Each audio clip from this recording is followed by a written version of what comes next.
Трагедијата во Кочани, каде животот го изгубија 59 млади луѓе. Револтот искажа на протестите.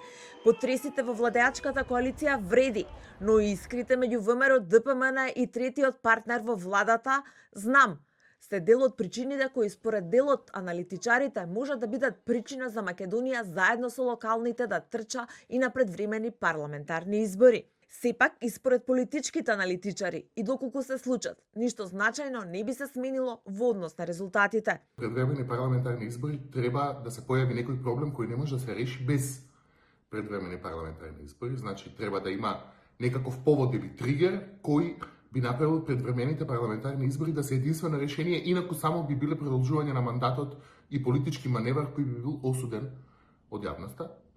И истовремено, не гледам што во дистрибуцијата на политичкиот капитал би се сменило со предвремените парламентарни избори, односно не гледам дека резултатите би биле многу различни од ова што го имаме сега, како состав на собранието, може би некакви маргинални поместувања. Така што не е дека не постои можност за предвремени парламентарни избори, но истовремено постојат инхибирачки фактори кои во моментот тоа го спречуваат или да речеме го успоруваат.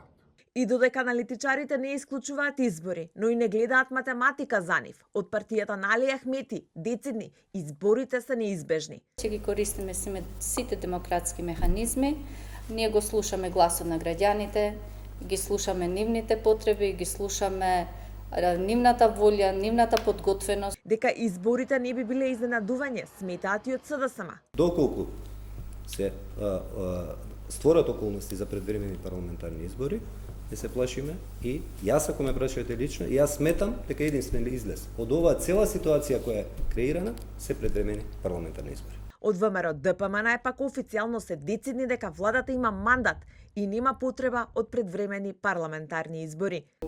Локални избори, таму ќе видиме дали граѓаните сметаат дека политиките на Социјалдемократскиот сојуз и на ДУИ во изминатиот период биле оние вистинските или ова што денес се случува некако до сега, туку ова нова политика дава резултати и тоа ќе биде индикатив за тоа што треба да се случи во следниот период.